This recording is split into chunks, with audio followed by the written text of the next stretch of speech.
بسم اللہ الرحمن الرحیم الحمد للہ رب العالمین والصلاة والسلام علی سید الانبیاء والمرسلین وعلی آلہ واصحابہ اجمعین۔ آج ہم انشاءاللہ العزیز قربانی سے متعلقہ کچھ ضروری مسائل ذکر کریں گے، چونکہ یہ سال میں پورا سال تو یہ مسائل دہرانے کا موقع نہیں ملتا اور گیپ آ جاتا ہے، تو لہٰذا کیا کیا شرائط ہیں اور کیا اس کے مسائل ہیں اس کا جاننا ضروری ہوتا ہے۔ تو ہر سال یہ بیان اس لیے کر دیے جاتے ہیں تاکہ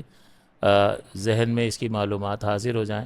اور دوسرا اس کا فائدہ یہ ہوتا ہے کہ جو لوگ آ، اب نئے اس مالک نصاب ہوئے ہیں یا ایسے لوگ کہ جن پر قربانی واجب ہوئی ہے، ان کے لیے ان مسائل کا جاننا ضروری ہوتا ہے، تو ان کے لیے بہت زیادہ مفید ہوتا ہے۔ اسی طرح سے لوگوں کو یہ بھی بات معلوم ہو جاتی ہے کہ ان پر قربانی واجب ہے یا نہیں ہے، تو ابتدائی درجے میں کم سے کم اتنی معلومات تو ہر مسلمان کو ہونی چاہیے کہ اس پر یہ مالی صدقات لازم ہیں یا نہیں ہیں۔ جیسے زکوٰۃ کا معاملہ ہے، تو زکوٰۃ کا علم تو وہی حاصل کرے گا جس پر زکوٰۃ واجب ہے، لیکن کم از کم اتنا علم ہر مسلمان کو حاصل کرنا ضروری ہے کہ کب زکوٰۃ واجب ہو جاتی ہے کسی مسلمان پر۔ اسی طرح سے حج کا علم وہی حاصل کرے گا جو حج کی استطاعت رکھتا ہے، لیکن کم از کم اس کی شرائط کو جاننا ضروری ہے، اس اعتبار سے کہ بھئی مجھ پر کب حج لازم اور فرض ہو سکتا ہے، تو اس اعتبار سے بھی یہ مفید رہتا ہے۔ قربانی یہ ہماری زبان کا لفظ ہے، ہم اسے استعمال کرتے ہیں، اور عربی زبان میں تضحیہ اس کے لیے استعمال ہوتا ہے، اور جب ہم قربانی کا لفظ استعمال کرتے ہیں تو اس کی تعریف اور اس کا معنی یہ ہے کہ یہ مخصوص جانور کو مخصوص وقت میں اللہ کا قرب حاصل کرنے کے لیے ذبح کرنے کا نام ہے۔ تو اس کا مطلب یہ ہے کہ ذبح کرنے کا فعل قربانی کہلاتا، اور اسی طرح سے اس کی ایک اور تعریف ذکر کی گئی ہے کہ مخصوص عمر کے جانور کو مخصوص وقت میں اللہ کا قرب حاصل کرنے کے لیے شرائط کے پائے جانے کی وجہ سے جس جانور کو ذبح کیا جاتا ہے اس جانور کا نام قربانی ہوتا ہے۔ تو اگر ان دونوں تعریفات کو دیکھا جائے تو ایک میں فعل کو قربانی کہا جا رہا ہے کہ ذبح کرنے کا فعل قربانی ہے، اور دوسرا یہ کہ اسی جانور کو قربانی کے نام سے پکار دیا جاتا ہے، جیسے ہم کہتے ہیں یہ فلاں صاحب کی قربانی ہے، یہ فلاں صاحب کی قربانی ہے، تو اس جانور کو قربانی کہہ کر پکارا جا رہا ہوتا ہے۔ تو بہرحال چاہے آپ اس کو ذبح کرنے کے فعل کو قربانی کہیں یا جانور کو قربانی کہیں، یہ دونوں درست ہوتا ہے۔ اور اس کی اصل حضرت ابراہیم علیہ الصلوۃ والسلام کا وہ واقعہ ہے جس میں آپ نے اپنے بیٹے کی قربانی اللہ تعالیٰ کے حکم سے پیش فرمائی، اور فدیے کے طور پر اللہ تعالیٰ نے بچھڑے کی قربانی، بچھڑا بھیجا بھی اور اس کی قربانی کو مقرر فرمایا، اور اسے قیامت تک کے لوگوں میں اسے جاری فرما دیا۔ اور اس کی فضیلت میں آتا ہے کہ ام المومنین عائشہ صدیقہ رضی اللہ تعالیٰ عنہ فرماتی ہیں کہ ما عمل آدمی من عمل یوم النحر احب الی اللہ من احراق الدم انه لیأتی یوم القیامت بقرونها واشعارها واظلافها وان الدم لیقع من اللہ بمکان قبل ان یقع من الارض فطیبوا بها نفسا، یعنی یہ جو قربانی کے جو دن ہیں 10 سے لے کر 12 کی مغرب تک، ان قربانی کے ایام میں بنی آدم کا کوئی بھی عمل اللہ تعالیٰ کے نزدیک خون بہانے یعنی قربانی کرنے سے زیادہ پیارا نہیں ہے۔ یہ کون فرما رہی ہے؟ عائشہ صدیقہ رحمت دو عالم صلی اللہ علیہ وسلم کی زبان اطہر سے سن کر فرما رہی ہیں، اور یہ وحی ہے، حدیث مبارکہ ہے، اور حدیث بھی وحی ہوتی ہے، اس کو وحی غیر مطلوب کہا جاتا ہے۔ ایک وحی مطلوب ہے جس کی تلاوت کی جاتی ہے، وہ قرآن عظیم ہے، اور دیگر جو ہیں وہ وحی غیر مطلوب، تو یہ بھی اللہ تعالیٰ کی وحی ہے کہ اللہ تعالیٰ کے نزدیک ان دنوں میں قربانی کرنے سے زیادہ پیارا کوئی عمل نہیں ہے، اور وہ جانور قیامت کے دن اپنے سینگوں، بالوں اور کھروں کے ساتھ آئے گا، اور قربانی کا خون زمین پر گرنے سے پہلے ہی اللہ تعالیٰ کی بارگاہ میں مقام قبول میں پہنچ جاتا۔ اب زمین پر گرنے، ذبح کرنے اور زمین پر گرنے میں کتنا فاصلہ ہے؟ سرعت کے ساتھ آپ نے یہاں ذبح کیا اور خون نکلتے ہی زمین پر گر جاتا ہے، تو اس مختصر سے لمحے میں اخلاص کی بنیاد پر اللہ تعالیٰ اپنے بندے کے اس عمل کو قبول فرماتا ہے، اس لیے حضور نے فرمایا لہٰذا اسے خوش دلی سے کرو۔ تو اس میں یہ بھی اس بات کا بھی جواب مل گیا کہ یہ واجب ہے، اور اس واجب کیا یہ ذمہ جو ہے ساقط اس واجب کے پورا کرنے سے ہی ہوگا، لہٰذا اور کوئی عمل اگر اس کی جگہ اختیار کر لیا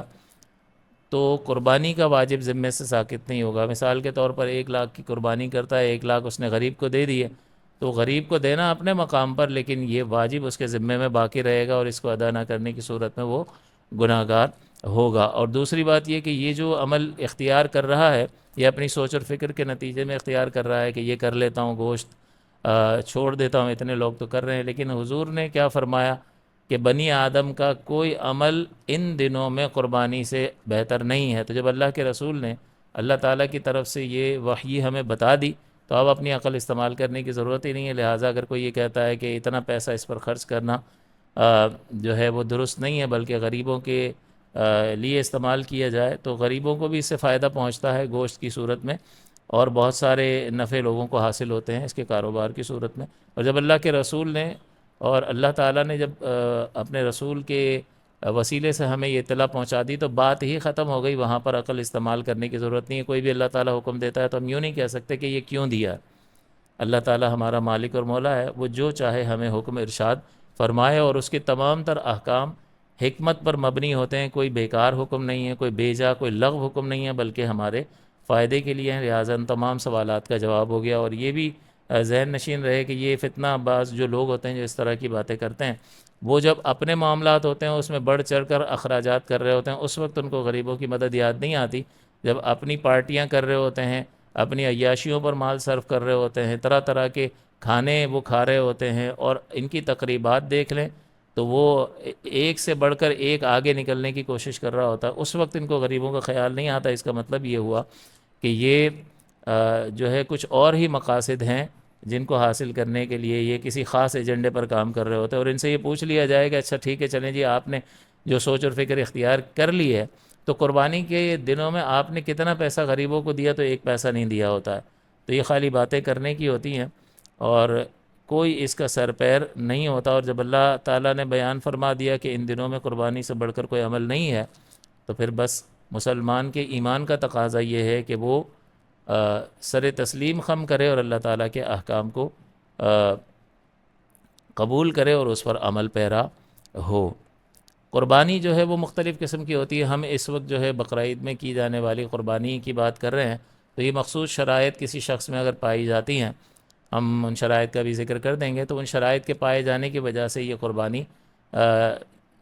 کسی شخص پر واجب ہوتی ہے۔ ہم اس بقرعید کی قربانی کی بات کر رہے ہیں، باقی حج میں بھی ہوتی ہے، منت مان لو تب بھی ہوتی ہے، لیکن ہم اس کی بات نہیں کر رہے ہیں۔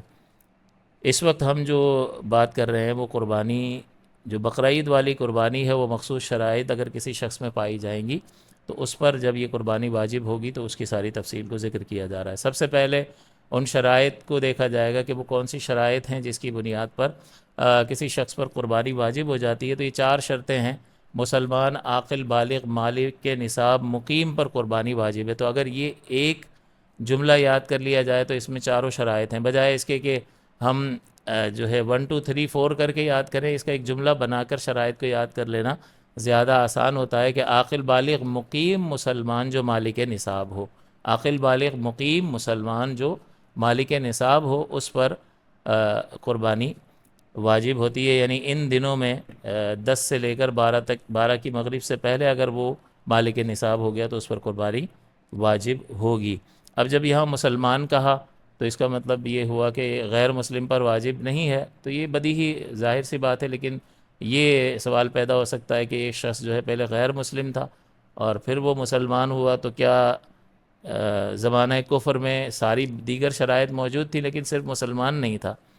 عاقل تھا، بالغ تھا، اس کے پاس مال بھی تھا اور وہ مسافر نہیں تھا، تو کیا سابقہ سالوں کی قربانی کرے گا؟ تو نہیں کرے گا، کیونکہ مسلمان ہونا نہیں پایا گیا۔ دوسرا عاقل اور بالغ ہونا، تو جب عاقل کہہ دیا تو پاگل اور مجنون نکل گیا، اور بالغ کہہ دیا تو نابالغ نکل گیا، لہٰذا ان کے پاس کتنا ہی مال کیوں نہ ہو، ان پر قربانی واجب نہیں ہے۔ مقیم ہونا، تو مسافر پر قربانی واجب نہیں ہے، یعنی ان 3 دنوں میں اگر کوئی بھی مسافر ہو جائے گا تو اس پر قربانی ساقط ہو جائے گی۔ اور اس کا تعلق اس سے بھی ہوتا ہے کہ جب لوگ حج پر جاتے ہیں تو وہ پوچھ رہے ہوتے ہیں کہ بھئی یہ قربانی ہمیں حج کی کرنی ہے، بقرعید والی کرنی ہوگی یا نہیں ہوگی؟ تو اس سلسلے میں یہ دیکھا جائے گا کہ یہ شرائط کہ وہ مالک نصاب ہو، عاقل بالغ ہو، ظاہر ہے وہاں بیٹھا ہوا تھا، حج کرنے گیا تو مسلمان تو ہے ہی وہ، تو عاقل بالغ ہو، کیونکہ نابالغ بھی حج کرنے کے لیے جاتے ہیں۔ تو مالک نصاب اپنا نصاب چیک کر لے، اور دوسرا یہ کہ وہ وہاں پر مقیم ہو، یعنی ایک مقام پر 15 دن یا اس سے زیادہ ٹھہرنے کا اگر اس کا ارادہ ہے، مکہ مکرمہ میں جیسے 15 دن ٹھہرے گا، اور ان دنوں پھر وہ بقرعید بھی آئے گی، تو اگر وہ وہاں مقیم ہے، پوری نماز پڑھ رہا ہے، تو گویا کہ مقیم ہے، یعنی 15 دن یا اس سے زیادہ ٹھہرنے کا اس کا ارادہ، اس کا شیڈیول ہی ایسا ہے، تو پھر وہ بقرعید والی قربانی علیحدہ کرے گا، اور حج کی قربانی حج قران اور حج تمتع میں جو ہوتی ہے وہ تو ہوگی اس پر، تو وہ دو قربانیاں کرے گا، ایک حج کی اور دوسری بقرعید والی۔ لیکن اگر وہ وہاں مسافر ہے، 15 دن سے کم اس کا شیڈیول ہے وہاں رہنے کا، تو پھر وہ حج کی قربانی تو اس پر ہے حج قران اور تمتع کی صورت میں، لیکن یہ چونکہ مقیم نہیں ہے، مسافر ہے، لہٰذا اس پر بقرعید والی قربانی لازم نہیں ہوگی۔ یہ بھی لوگ سوال کرتے ہیں کہ بھائی مکے میں ہم 8 دن رہے یا 12 دن رہے، اب ہم حج کے لیے جا رہے ہیں، 5 دن وہ ہیں، تو 12 اور 5 17، اگر یہ ایک ہی مقام علاقے ہیں تو 17 دن ہو گئے، اور اگر ان دونوں کو علیحدہ علیحدہ شمار کیا جائے مشاعر کو، تو پھر ہم 12 دن مکہ میں رہ رہے ہیں اور 5 دن وہاں، تو پھر ہم گویا کے مسافر ہیں۔ تو ہمارے نزدیک جو ہے فتویٰ ہم اسی پر دیتے ہیں کہ یہ اب شہر بہت زیادہ پھیل چکا ہے، اور یہ شہر ہی کا حصہ ہیں، یہ جو مشاعر ہیں تو یہ شہر ہی کا حصہ ہیں، تو جب یہ شہر ہی کا حصہ ہیں تو یوں ہی کہا جائے گا کہ وہ مکے میں رہائش پذیر ہیں، لہٰذا یہ اب علیحدہ علیحدہ شمار نہیں ہوں گے، بلکہ 12 دن اور 5 دن حج کے، یہ 17 دن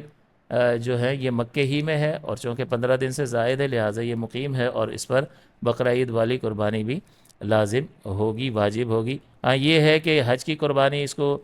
وہیں پر کرنی ہوتی ہے، اور حدود حرم میں وہ قربانی کی جاتی ہے، اور بقرعید والی قربانی جو ہے وہ اپنے ملک میں بھی کر سکتا ہے، لہٰذا یہاں پر کسی کو وکیل بنا دے اور کہہ دے کہ بھئی میرا حصہ ڈال دینا،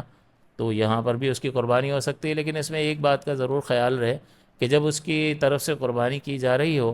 تو دونوں مقام پر یہ عید کے ایام میں سے کوئی دن ہونا چاہیے، تو اگر وہاں پر ایک دن عید پہلے ہو گئی اور یہاں پر ابھی عید نہیں آئی ہے تو یہاں پر قربانی اس کی کریں گے تو قربانی اس کی نہیں ہوگی، تو اس طرح سے ہوگا کہ وہاں پر بھی یہ ایام چل رہے ہوں قربانی کے، اور یہاں پر بھی ایام چل رہے ہوں، تو پھر قربانی اس کی طرف سے ہو جائے گی۔ مالی کے نصاب کا جو مسئلہ ہوتا ہے، غنی ہونا جو ہے اس کی وجہ سے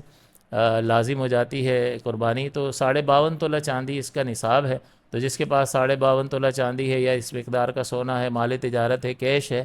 یا حاجت اصلیہ سے زائد اس کے پاس چیزیں ہیں جو اس کی ضرورت سے زائد اضافی ہیں، گھر میں پڑی ہوئی ہیں، کسی کام کی نہیں، کسی استعمال کی نہیں، لیکن ان کی قیمت اتنی ہے کہ وہ 52.5 تولہ چاندی تک پہنچ جائے، یا دوسری کیش وغیرہ اتنی چیزیں ہیں اور کم ہیں نصاب سے، اور باقی حاجت اصلیہ والی چیزیں جو بالکل استعمال کی نہیں ہیں وہ اس کے پاس پڑی ہوئی ہیں، ان دونوں کو ملائے تو مال نصاب ہو جاتا ہے، یعنی وہ مالک نصاب ہو جاتا ہے، تو پھر اس پر قربانی واجب ہوگی۔ اس کا معاملہ زکوٰۃ سے تھوڑا سا ڈیفرنٹ ہے، دو اعتبارات سے۔ ایک تو یہ کہ زکوٰۃ کے مال پر، زکوٰۃ 4 طرح کے مالوں پر ہوتی ہے، سونا چاندی، کیش اور مال تجارت، جبکہ اس میں قربانی جو ہے ان 4 کے ساتھ ساتھ حاجت اصلیہ سے زائد، اس کی ضرورت سے زائد جو چیزیں ہیں جو اس کے استعمال میں نہیں ہیں اور اس کی ملکیت میں ہیں، اس کو بھی، اس کی مالیت کو بھی شامل کیا جاتا ہے۔ ایک فرق یہ، اور دوسرا فرق یہ ہوتا ہے کہ زکوٰۃ جن مالوں پر لازم ہوتی ہے ان پر سال گزرنا ضروری ہوتا ہے، سال جب مکمل ہوتا ہے تب زکوٰۃ واجب ہوتی ہے، اور یہاں پر سال کا مسئلہ نہیں ہے، اگر کوئی 11 تاریخ کو یا 12 تاریخ کو بھی مالک نصاب بن گیا تو حالانکہ 2 دن قربانی کے گزر چکے ہیں، آخری دن رہ گیا، تب بھی اس کو قربانی کرنا واجب ہوگا، تو اس پر سال گزرنا ضروری نہیں ہے۔ تو ایک تو یہ کہ نصاب اس کا 52.5 تولہ چاندی ہوتا ہے، اور باقی ساری چیزوں کو اس نصاب کے اعتبار سے دیکھا جاتا ہے۔ کسی کے پاس ایک موبائل فون پڑا ہے، کسی نے گفٹ میں دیا تھا 70,000 روپے کا،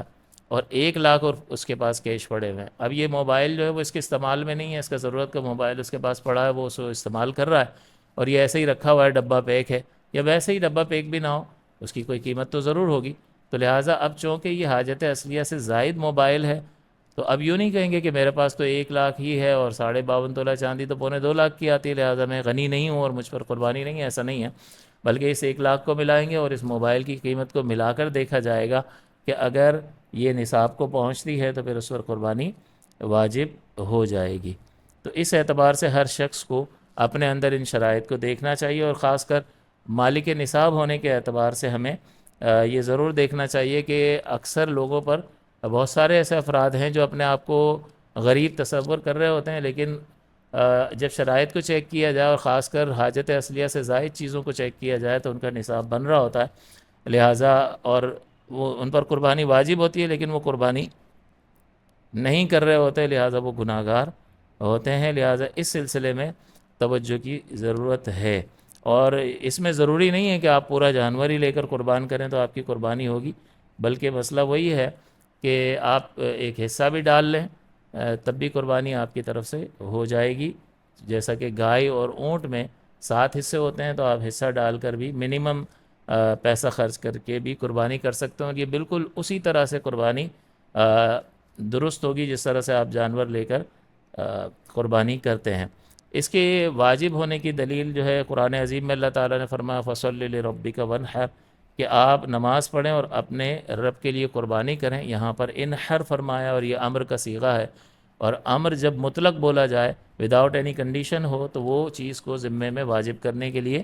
بولا جاتا ہے۔ تو اس سے معلوم ہوا کہ قربانی کرنا واجب ہے۔ اور اسی طرح رحمت دو عالم صلی اللہ علیہ وسلم نے ارشاد فرمایا، حضرت ابو ہریرہ روایت کرتے ہیں، ابن ماجہ کی روایت ہے،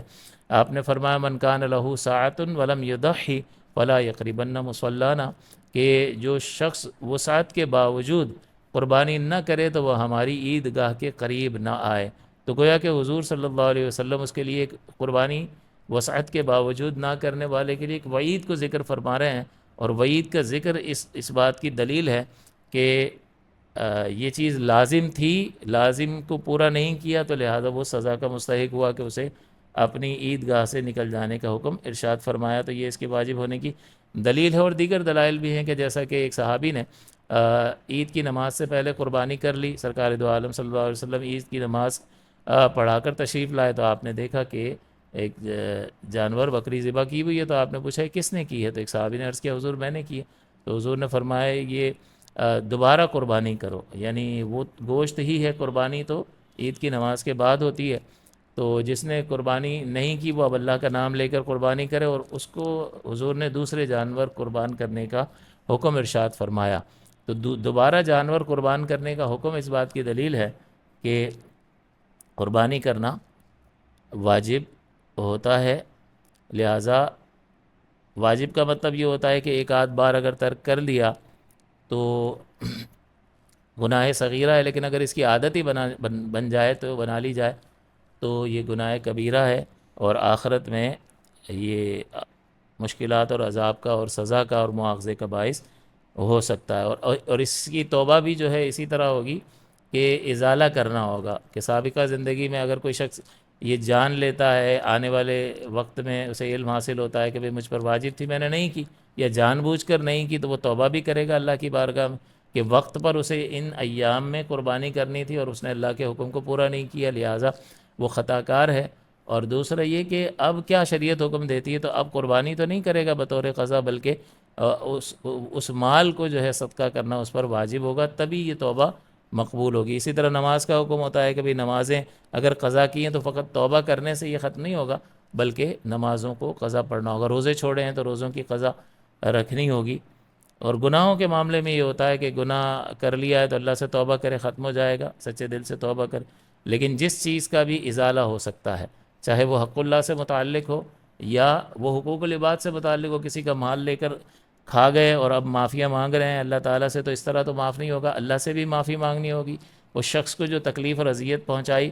اس کو وحشت میں مبتلا کیا، اس کو اس کے مال سے ایک عرصے تک محروم رکھا، اس تکلیف کی بھی معافی مانگنی ہوگی، اور اس کا مال بھی اسے واپس کرنا ہوگا، ورنہ آخرت میں بہت زیادہ خسارے کا سبب بن سکتا ہے۔ تو لہٰذا یہ جو شرائط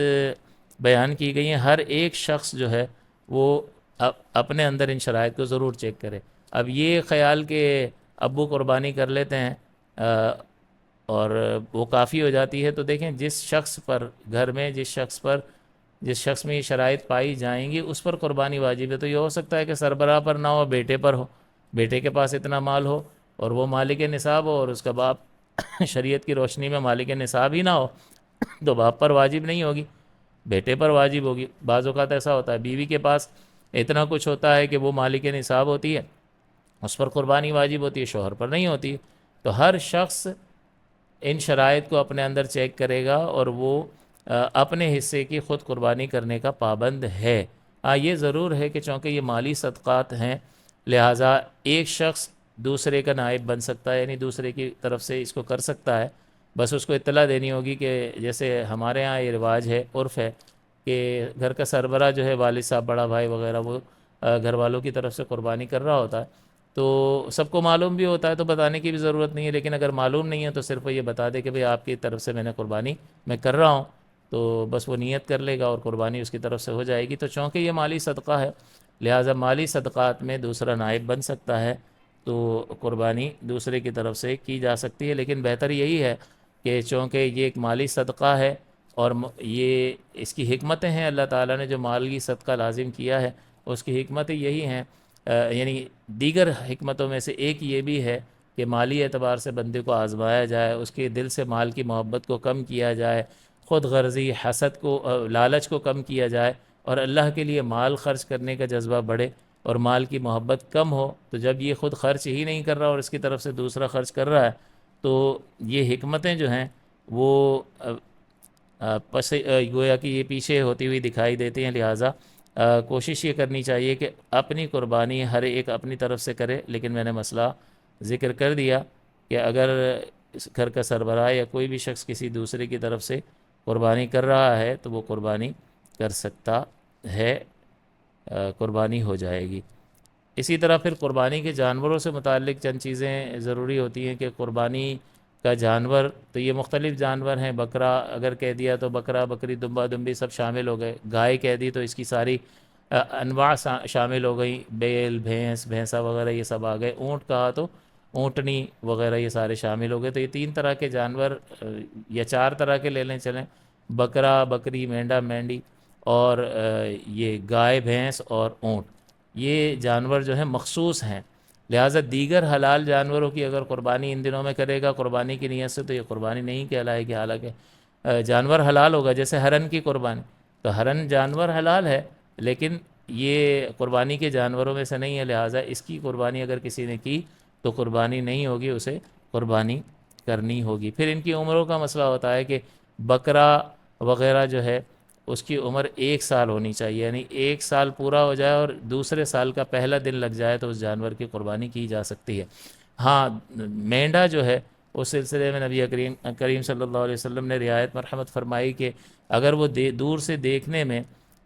6 ماہ کا بھی 1 سال جیسا محسوس ہوتا ہو تو اس کی قربانی ہو جائے گی۔ گائے کی قربانی جو ہے اس صورت میں ہوگی کہ جب وہ 2 سال کی ہو یا اس سے زائد، تو 2 سال مکمل ہو گئے، تیسرے سال کا پہلا دن لگ گیا ہو تو اس کی قربانی ہو جائے گی، اس سے کم میں نہیں ہوگی۔ اسی طرح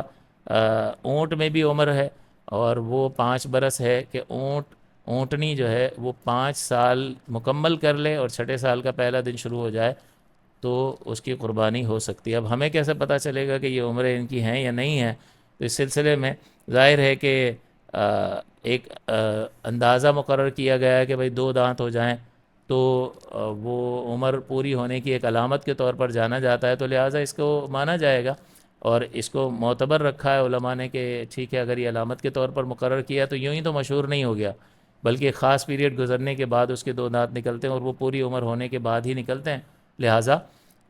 اس قول کو مانا جائے گا۔ اور پھر یہ ہے کہ اگر آپ یہ سمجھتے ہیں کہ وہ شخص دیانت دار ہے جو بیچ رہا ہے تو اس کے قول پر بھی اعتبار کیا جا سکتا ہے، حالانکہ آج کے دور میں اس کے چانسز بہت کم ہیں، لیکن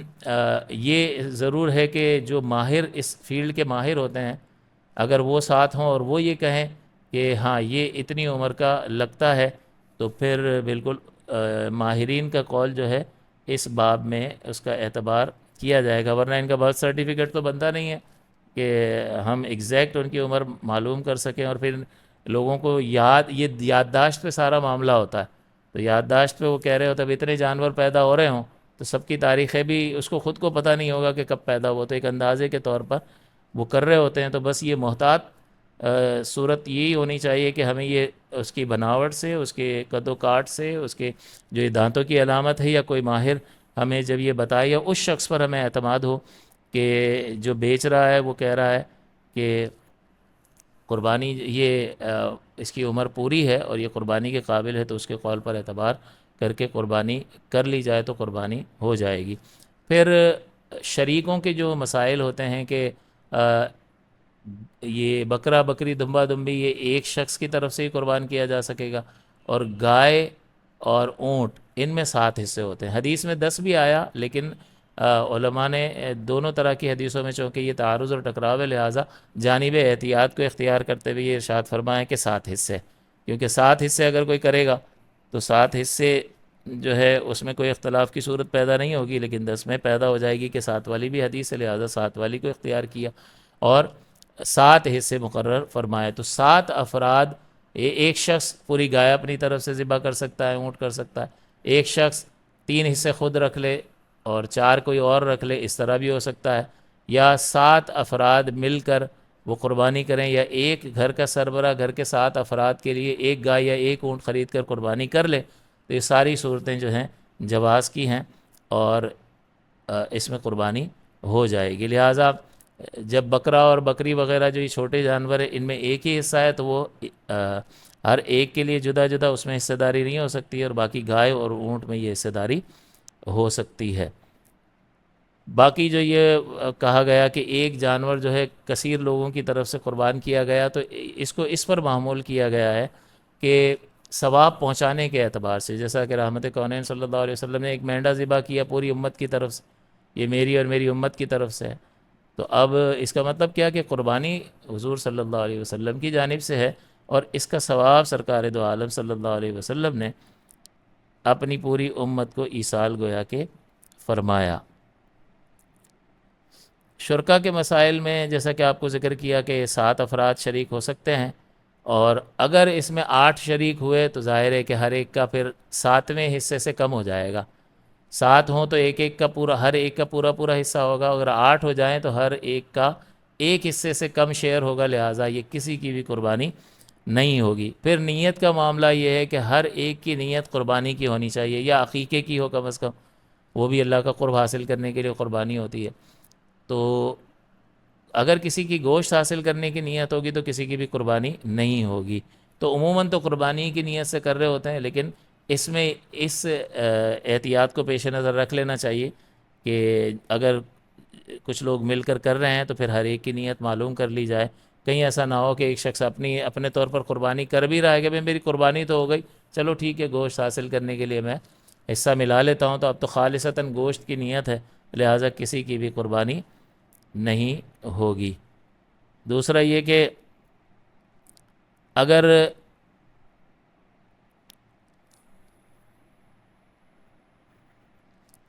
ہاں عقیقے کی نیت بھی ہو سکتی ہے، میں نے مسئلہ ذکر کر دیا۔ کسی شخص نے جانور خریدا اور پھر بعد میں، پہلے تو اس کا ارادہ تھا خود ہی کروں گا، لیکن بعد میں لوگوں کو شریک کر لیا، تو ایسا کرنا مکروہ ہے، جبکہ پہلے ارادہ نہ ہو تو یہ اس میں کراہت ہے کہ ایسا نہیں کرنا چاہیے۔ جب آپ نے خرید لیا ہے تو پھر اپنی طرف سے ہی اللہ کے لیے اس کو قربان کریں، لیکن بہرحال اگر اس نے شامل کر لیا تو وہ شامل کر سکتا ہے، کیونکہ وہ اگر وہ غنی ہے تو اس پر اسی جانور کی قربانی لازم نہیں ہے، وہ چاہے تو بیچ کر دوسرا جانور بھی لے سکتا، یا اگر اس کا جانور گم ہو گیا اور وہ دوسرا لے آیا اور پھر یہ جانور مل بھی گیا تو اس کی مرضی ہے، جو جانور چاہے قربان کرے، وہ جو پہلے گم ہوا تھا اس کو قربان کرے، اس کو سیل آؤٹ کر دے، یا اس کو بیچ دے، اس کو قربان کر لے، دونوں چیزیں اس کے لیے یہ کر سکتا ہے۔ اس لیے کہ غنی اگر جانور خریدے گا تو جانور خریدنے سے وہ جانور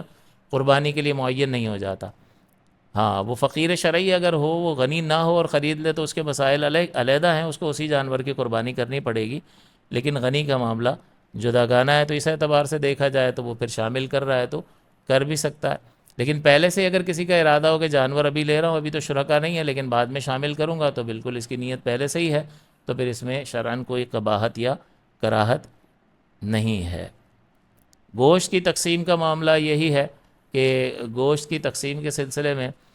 3 حصے کرنا بہتر ہوتا ہے کہ ایک خود رکھ لے اپنے لیے، ایک اپنے رشتہ داروں کو دے تاکہ صلہ رحمی کا اظہار ہو، اور صلہ رحمی میں دوہرا ثواب ہوتا ہے کہ آپ کسی غیر کو دیں گے اور اپنوں کو دیں گے، تو یہ گوشت کی تقسیم کا بھی اجر اور صلہ رحمی کا اجر، تو اس میں دوہرا اجر ہے، تو لہٰذا اپنے رشتہ داروں کو دے، اور پھر تیسرا یہ کہ غریبوں اور مستحقین میں بھی یہ تقسیم کرے، تو یہ ایک بہتر صورت ہے گوشت کی تقسیم کی۔ لیکن اگر کوئی شخص جو ہے وہ زیادہ اپنے پاس رکھ لیتا ہے اور کم تقسیم کرتا ہے، تو اس صورت کی بھی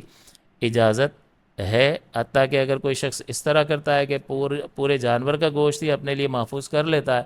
اور تقسیم نہیں کرتا، تب بھی اس کی قربانی درست ہے، اور اس میں شرعاً کوئی قربانی پہ فرق نہیں پڑے گا، قربانی اس کی ہو جائے گی۔ لیکن بہتر یہ تھا کہ وہ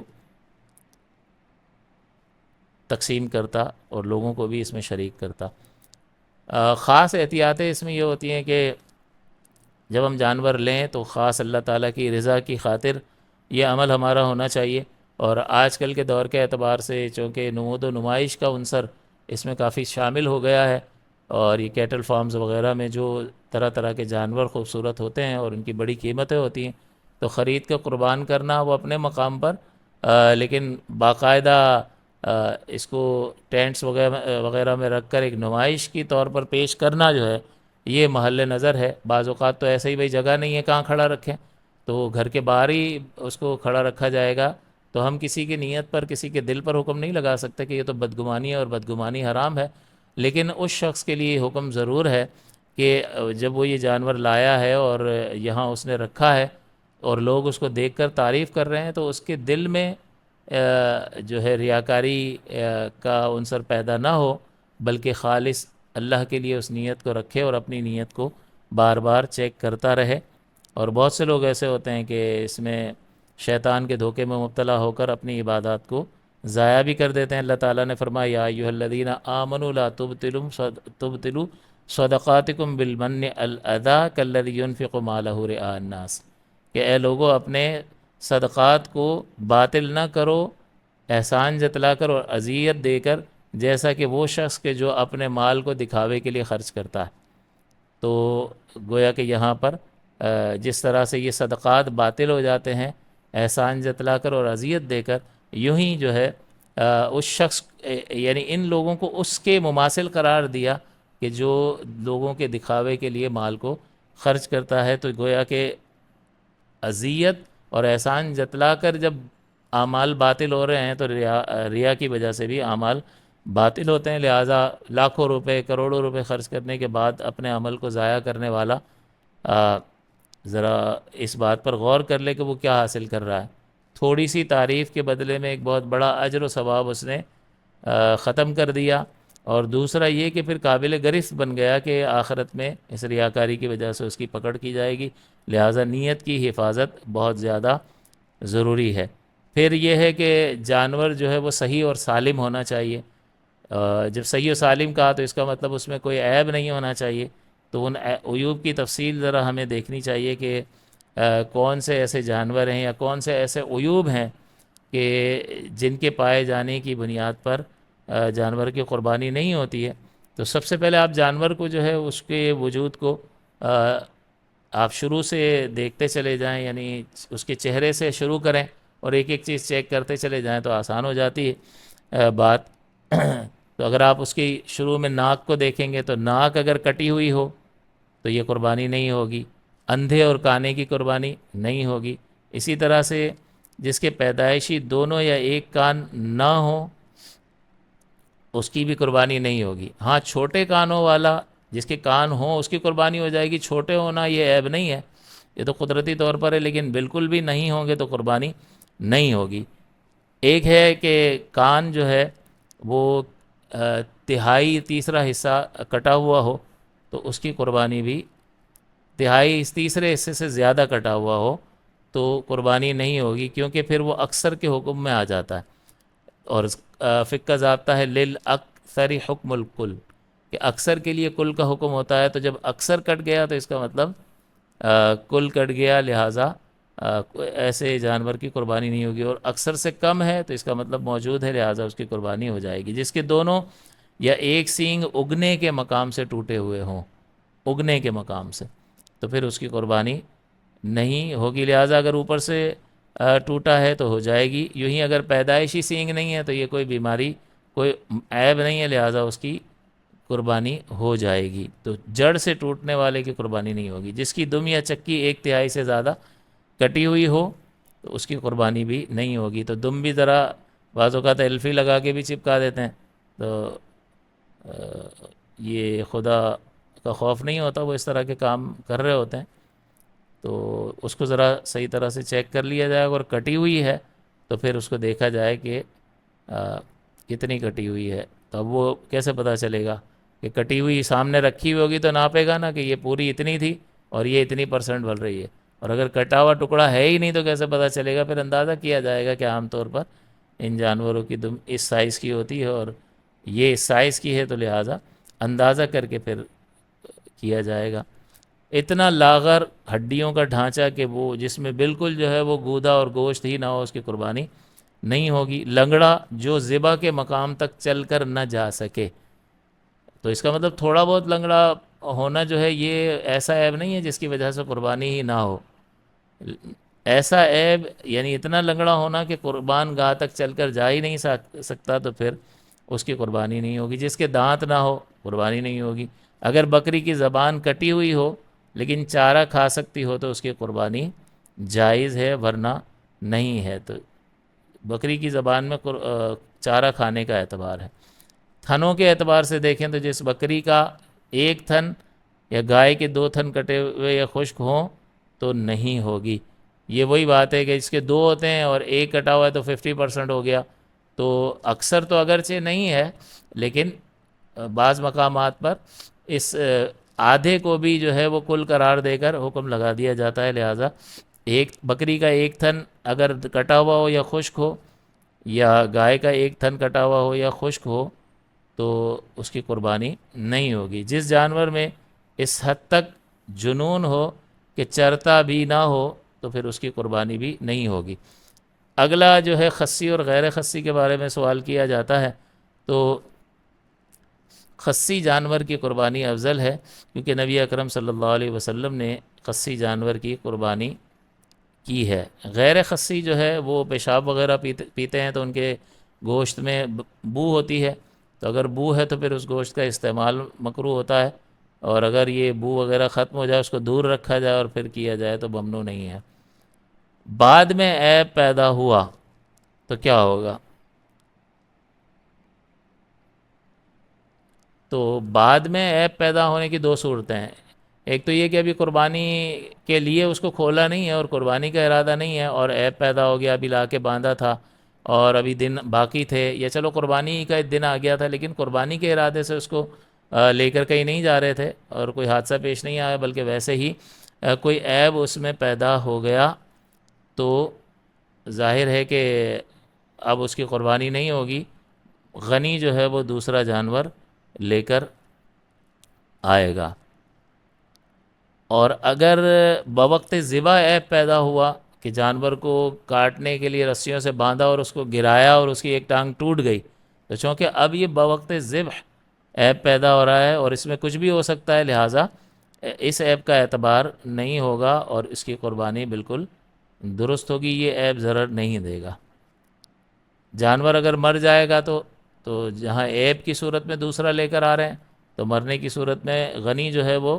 بدرجہ اولا دوسرا جانور لے کر آئے گا. گم ہو گیا تو بھئی ہم تو لے کر آئے تھے، اب گم ہو گیا، ہم کیا کریں؟ ہم کیا کریں نہیں، بلکہ دوسرا جانور لانا پڑے گا اور اس کی قربانی کرنی پڑے گی. اور دوسرا لے آئے اور وہ پہلا والا بھی مل گیا تو اب مرضی ہے غنی کی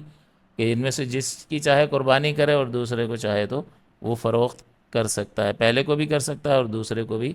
کر سکتا ہے. جانور ذبح کیا اور اس میں سے بچہ برآمد ہوا تو اس کو بھی فوراً اسی کے ساتھ ذبح کر دیا جائے گا، کیونکہ حضرت علی رضی اللہ تعالی عنہ سے یہ حدیث منقول ہے. نہیں بلکہ ہاں، حضرت علی نے فرمایا البقرۃ عن سبعۃ، گائے جو ہے وہ 7 افراد کی طرف سے کی جائے گی. اذبح ولدہا معہا، اور ذبح کر دے تو اس کے بچے کو اس کے ساتھ. تو اگر پیٹ میں سے بچہ برآمد ہوتا ہے تو اس کو اسی سال اسی وقت ذبح کر دیا جائے گا. لیکن اگر ذبح نہیں کیا، اس کو رکھ لیا، بڑا کر لیا اور اگلے سال سوچا کہ اس کی قربانی کر لے گا، تو یہ اس کو قربانی نہیں کر سکتے. بلکہ اگر